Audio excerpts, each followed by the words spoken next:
Anis korra korra mire. Abo ani za Allah. Hidi kabaddu. Ana beeka kan ti kabaddu. Hidi kabaddu. Na beeka san isa. Bakka takkaas tindak. Hidi ya asika otu khalas. Khalas. Ay biiftu ati ta ajaa'ibaati immoo hariifa beetana seene boo yoon isa hin arkanne niin ifin ajjeesaa dhageessanii etteessa ifa ajjeesa lubbuu tee jibbitu eenyu lubbuu tee irraa damana sumaat damana jaarsa namaati jechuun Akkaanitti Kabaddu. akkaanitti si qabu ana beekau. Obboleettiin nama dadhabu jiru. Ulii sin darartu boo akkanatti ni dhee sin garsiisu. Kabaddu yoo qabatte malee. Akkatti miila si kanaas jala baasi. Nama yoo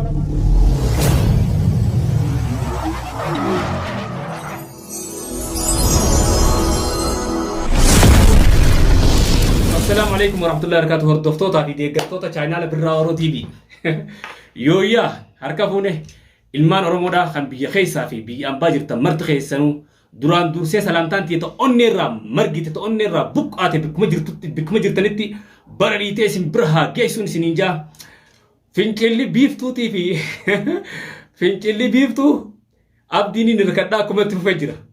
Fincilli biiftuudha miciyyoon biiftuudha maqaan isii akkuma itti fufee jira. Hunoo dhageessan waan isin haasoftu yooniin abdiin harkannee fi najjeessaa obboleessi dura teessee obboleessa Abdul Kati amattaqii ni beena obboleessi amattaqii ni beena maashaallah miskiina eessumaa rabbi obboleettii kanatti ajaje khayr wa khayrat biiftuu dhageeffadhu obboleettii na dhagayi duniyaan sin harkini yoo si garte jirtu si nyaatte obboleettii anaqaan si himaa lubbuu teetitti taphatanii mucaa kana jalaa hafi heeruma ni feetaa hoonnaa si kannaa شباب تكا خان تكن فودين بريدا خسلين خيوات تغرتي بوچو خجل برورت هركاين سيكا ببريتي نما دابت تلون سيبلا لا جار سنما لا حف جار سنما يو بريدس جرا بنا سينجي ني بريدا مدچ مالين ايجن ديرتي نت جار سنما دي خان مكسا بريدا نا سيلا لا سيركا هركاين سيكا باخون نبرا بيف تو كان سيما هاي سا أبوليسا خيدرة تيسي أبوليسا جدرتن أن يونين أبدر أركن إفينا جيسانا منبيغو ينبيغو جيتو أركن سيبنو بيا دلقان كما بكا أبدي هنجر أدون abadan. Barnu de kama jechuun bakka nama deessinee si buuf nabar. An abdi rana fageestan taanaan tatteessanii kafaraa nyaatanii dhageessan. Jaarsa namaatiif akkami bololtaa'u bar jaarsa namaati ajaa'iba garuu dalaan baranaa oguu etteenis jaarsa namaa malee jaarsa harree heerumnaas hin jette dubbii kasii farada fitti hojjetan onneerra sin dhaabbatiin obboleetii anaqaan siima intala oromoo takkaati obboleetii ammattaqii saayiba qayl yaa ammattaqii rabbi si haa gargaaru nama gaarii keessaayis namni jallaan ni ba'a akkuma fuulli namaa addaatti namuututu uumaan namaatti adda jechuudha. Tummiciyyoon ta addaati ta obboleessa dura teessee khayru wa khayraat niin jaaladhaa abdiyoon hankanineen ifiin ajjeesaa dhageessanii maal jechuu jaarsa namaatii jecha ifiin ajjeesaa obboleettii tabaasaa ta'e wallaahi maalumaatutu jaarsa namaatii jecha ifa jeesuu buuteetiin safaaxuu fidinatti hime obboleessa khee dura teessee mucaa garaa tokko jibaate ammattaqii maqaa isaan arrabsin booda micoon tun obboleettii amattaqii tijaanii namurraa haasawa an dhuguma rabbii duraan akka ati obboleettii isaa taateen beekon hunu amattaqii ogguun harku ajaa'ibeeon obboleettuma isaati jee nama akkanaallee maqaa balleessu deemtaati obboleettii jaarsa namaa ilaafi heeruma feetu dhiira akka mucaa bareeddu yoo isa bareeddee na deemte ta isa daranii harkaayin sii qabaatiti nakkoottu ni heerumta سين كناف آخر الزمان قال لنا نور بعد يعني تي خلاص عبد الرا إبدوبا ده بتتني كوبي قطعي نمني أجيب بيكونا جتشو مكانا كنا جي خيسي كنا نجيب obboleessa dabalatee isa kan leenjiiniiti garuu mee itti ilaalamaa ji takka hoo خنا أولي eega itti rabee itti ilaalamaa irra ganna kiitee mujaalat teemi kana nama jaalate bar nama irra ganna qee nama fuudha irra ganna kiitii fuudha abdiyoo jaalattees jaarsa namaa olaate maallaqa guddaa naqii biititi maallaqa guddaa naqiitii fi fudhu abdi yoo barbaadde obboleettii hanaqaan si himaatiti bikkan fakkaanne keessan dhaabbatin lubbuu teetiin hin safaatin lubbuu abbaa inni amatan inni jaan abar lubbuu tee qarreerraan deddeemu jirtaa bara. Najjaash ni farada sin baasu ni fuusisa horii higaa ni fuusisa. Yoo isii harke dura fi udeema maal si fuusisaa mititi aaree san hunda haasoo dheengata qabdee namarra baatiltee mi san aaree haasoo malee obboleetii biiftu maqaan sii maqaan kee biiftu dhaami anaqaan siima najjaashiin sin baasu abadan miciyyoon duniyaan siifi najjaashii dhuftee fannifti. Dhageessaa jaarsa namaati haqa namaa ilaa dhaabbuu dhageessaa obbolee dhufeetii siifi ni maanaqa. Na jibbituus na jaalattuus akkasitti himeetiin akka seenaan natti namne boodaa si goote miciyoo san wanta akka silaa dheeqellee dhaamee fi akkaan hin jennettiin dhufee si gorsa siifii sima tamaam. Najjaashiin ni hijiba najjaashiin sin baasu najjaashii hojii deemtee ni neerumarraa baruus abadan hin jeen jaarsa namaa. Namni kun shabaaban taane yoo shabaaba ta'uu baatee barra yoo isaan akka inni ifiin ajjeesa jaa namni jaarsa namaa abbaa ilmaanii bee magan takkaan dhageenye sirraa malee dubbiin teetu mala lolaachifteetiiti aara nu qofachiifti mala lolaachifte hafi jaarsa namarraa dhaab akkasitti himnaa. Balloo miciyoo tana dandeessan hidhaa ammatta qibichaan hin danda'umsa micoodha miciyoon akka akkanatti irrim jettutti miciyoo tana ammatta qi hojii bikkatti godha yoo dhabdanis itti nuyaama isi hojii bikkatti goona miciyyoon taajaa'ibaati haqa barbaadan. Way ajaa'iba anta akka dhalaa dhalaan tajaarsaan dhalaa dhiira shabaaba jaartiin qabne haa boochuuf dhagee takka kaaniin jaadheetu dhagee dhiirallee tajaartii namaan ta'een dubra kajaatu anniin du'aaf jedhu dhagee takkaa duraa nama akkanaa siin arge takka namni hungaa lakkuma buluu waan haaree harkaa deema. Angaruu waan hin jaaladhe dhabuurra waan hin fedhe dhabuurra naa dhiyaatan. Osoo obboleessa kiyyaa miti wanni fedhe bikka kana dhaabbate siifin himaa an abdiirraa hin hafuun. Tunis tana taanis ganatti dhufaa jirra jechuudha. Nama akka keetii an dhugaan si hima biiftu nama akka keetii daffaara kajaarsa namaatiif akkanatti inumaa dhaabbate ililluunu takka akka kan hin jenne ililluunu if dhokoysaa deemti. If dhokoysaa deemti. Niin ajji'an yoon isa dhabiniin du'a takka hin jennen. Jaalata ol jaatan baaratiin jaalata heerumte. Tamaam. Ati bar niin heeruma yoon isa dhabe ifiin ajjeesaa obboleessaa fi jinniin bee hochaa jirtaa bar ilma namaatu abdi malee ijaagurran qabu. Ijaagurra si goona. Yoo ati firraan laala nuti sirraa laala. Obboleettiiti osoo jirtuu osoo haa kuluch taatee akka malee hin taane irraa dhaabbu ammallee tuqamne fayya qabda.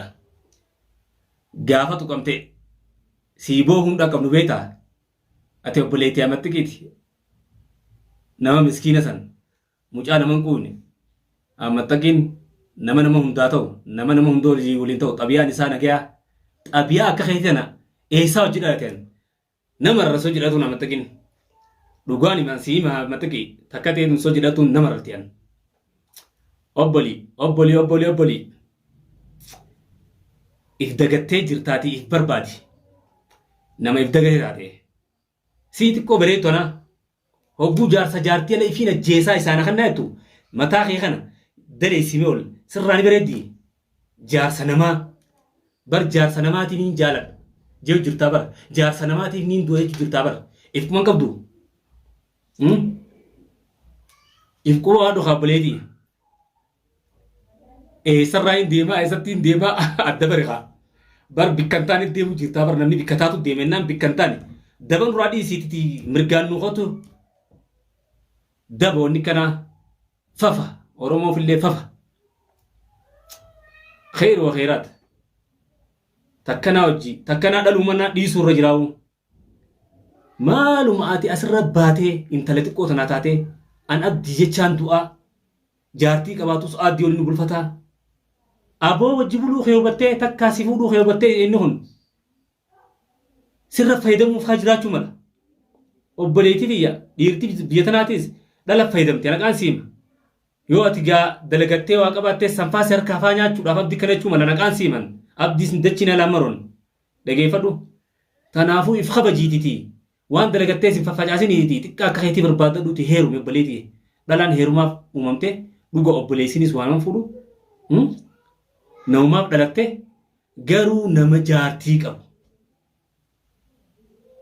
hayyee nama ilmaan qabu akkamis siifiin du'ettee obboleessa kee qaanyii mataa irraa guddootu obboleessa kee dura teessee ani wanni feete haa dhuftu isarraa hafuuniin ifiin ajjeesaa jechuun kee maali? Jechi kanaa kun sirraa bareedaa jechi dhalarraa bareedaati. Dhalaallee maqaa arrabsitee dhalaa akka keetiin garre ilillii akkasitti lolaatiin tureen akka keetii miti ililliin if dhoositi. Hanga ati maraatte kan hin maraanneef illeen jaalattullee bahar harkattee heerumte jaalattullee hin dhabne heerumte. Ati bar osoo harkachuu keetuu if hin hubatin niin yoon isa dhabe ifiin ajjeesaa. Mee akkamittuu intala xiqqoo taatee waan akkanaa haasote biiftuu. Obboleessa kee antaniin siidhaam dhugaa dhiira biyya tanaa namatti obboleessa kee harkan darbin. Tamam. Obboleessan harkattu jaarsan hirkatta. Anaqaan siin obboleetii. Obboleessin siin dhalatu maammaxaqiin kabiraa hojii dhaate maammaxaqiin kun inni isuma siin dhalatu lamada fitti nammeessin obboleessa kee kasarra guddaati. Hunoo isii xiqqootiin biyyaa deemee jira. Ati immoo hangana geessee mucaa asii dhuftee mataa dawwaa hojjirta mucaa bara nama keessaa baasuuf deemtaa bara. Nama keessaa baasuuf deemtaa. Aboo oguu na dawwalee aboo micoota naan dadhabee kamiin godhaa aboo dhufnee waliin haqatti himnaa. Atis akka asirra baatee iyyuu jirtu siin harkaa. Dhugaadha obboleetiyyaa tan hunda if mudee maal naan jee nuti gaa dhalaa biraa tufuu gorsani taati. Waan if baaxila asirra ni baafnaan jee illee beete aboo meegaa maal hojii dhabaa namu haasoo jira waan ta'e tana si ifaa sosiise obboleetii tiya siifiin dhaama. Dhalaa biraatti dhageessanii jaarsa namaa hin safaatinaan jaarsa namaa dhabbii. Naneeyxe bikkatti naneeyxee fuuyi an jaalaluma akkanatti hilliima obboleessaneesiftu jaalaluma akka mijiyyoo tanatti isaa baabaatu an addunyaa tanatti akkaan agarama an jaalaluma eessaa fiddeessin jaalala kana maal marbisin godhe jaarsa namaati barmi abdiinati akkanatti bololtuuf kun jaarsa duniyaati duniyaan si gartuu wal tolchuun teessan ni jejjerte akka kanaan deemte wayisi gooti obboleetii diyya siin jaaladha akka obboleeta akkatti siin gorfadhaas jaarsa nama ala dhaabbu heeruun feetaa dhiira nagaya na harkaaba nama dalagatu nama bifaanillee ati jala gorfatu sanii harkaasii qabaa qottu nama dhiini isaasii nama harkisu kaa ati yoo gartee abdii sanuu irraanfattuun harkaasii qabaati kamsi irraa laalta biiftu dhiisi jaarsa namaa ni bareedaa himaa dachiillaan mee eessaa ijaartee jaalatte haa ni bareedeette namni kun eewwamee qabna seenaa amma gaaf dhiyoo akka jettitti rakkoo hamtuudha furee maal jedhu rakkoo akka obboleessaa si fure si jaalateetiin jaartii qaba namni jaartii qabda akka abbaa fedhe yoo rakkina jiraate saba isaa rakkoo san keessaa nuu baasa hanga iddoonni tattaafata wayisiin fuudhaaf sii tattaafate ati kajalaltee isaafiin du'aa hedduu mucaan siin fuudhaaf cinaa dhaabbanne ergaa san abdii intala oromoo takka hejee cinaa dhaabbatee rakkoo san keessaa si baase siin fuudhaaf miti ati rakkoo keessaa si baase na jaalatee na fuudhuu deemettee lubbuu ta'e tanatti himte obboleetii sammuu ta'etti himte sammuu ta'e sirreessa haa sammuu sirreessu hin jirtu sammuu ta'e sirreessi yaadi akka ilmoo namaatti jaarsa namaa oromoo waan jiru geessee obboleetii qarree irra deemtee jinniin na darben jiinii jaarsa namaa jalaa hafiidha hafi dhageessaa jaarsa namaatiin safaatuun hin jirtu duniyaan firra ciccite obboleetii siif himnaagaa nu jaalattus nu dhiiftus dhugaa seetus dhugaa sa'uu baattus dhuga si himna balloo jabaadhu waliin dhayinne radduulla duniyaa cina dhaabanna haqa isiitti falmachuu jirti duniyaan badiin qabdu miicoo tona yoo dhoyitee waaqootillee duniyaan badiin qabdu namni naaf waan fedhe balleessuu danda'a obboleetii duutee dhiiga sareen godhin aammaxxaqee as keessa maqaan arrabsin aammaxxaqiin amma abdii san hin dhiisu jaa sii malee abdiin maal jaa aammaxxaqiin sii karaa kan hunda fide malee abdiin immoo namaatiin maal jaa aammaxxaqiin sii ta dura dhabamsiisan malee aammaxxaqee naqaan siima Addu an raatu qottu sun jirtu. Obboleettiiti karaa kanaan dhufe. Tamaam ilma namaa waan raa qabattuun qabdu jechuudha. Mucaa namaarraa bu'i harfaadhaan obboleettiiti dandeessaa qabadhu akkasiinna. Dadhabdaan namatti jedhu nutti jedhu dhufnee si hojii hiinee cafayna boo yoo hin qabnee buufna biyyatti hangana dubbiin teenya. Qabnee biyya darbine bakka irraa dhuftetti waan akkanaa kana biyyatti naa leetu. Maaluma boo dubrii aman kun balaa addaa nuuf fideeti. Jaarsa namaa malee ijaa gurraan qaban ija isinitti haa godhu boo ija jaarsa namaatiin laaltu ana ija dardaraan laaltu isinitti haa godhu. Khayr wa khayraat maquma Oromoo tu arrabsu jirtanii bara ammoo biraati miti. Nutis wanne asirra baanee yinuuf dhalaan biraatis akka waan kanaatti hin seenneef dhalaan biraa akka jaarsa namaatti shabaaba akka feetanii jaaladhaa feetanillee irratti waan wallolaa shabaaba jaartiin qabu ilmoon qabu akka feetan irra wallolaa jaarsa namaa garuu dhaabbaa jalaa shabaaba irra wallolaa jaarsa namaatiif ijan dhiibinaa nurraa gattaa maqaa nu rabsinaa tamma duraatu nuu geessi maaluma rabbii isin godhe biiftuu dhaabbattaa dhaabbadhu najjaash akka keetii san gartaami sani karra bobbaanu nuti najjaas sunis if kabajja najjaashitis dhaabu firraas naga buusu kottu bar abbaatu firraa nama gabbuusaa bar waan hin taane keessan seenaa amma duniyaa waan siin jette dhageesse naafi jaartiiti naafi jaarsa hiiddu maal qabaa dhugaashiiti bikka sinyan nyaanni keessa maa huqattee seenta siin fuusaa huno dhiira taatuma fuusi gaa duniyaan ifirraa hafti seetaa dhiira taatu fuusi huno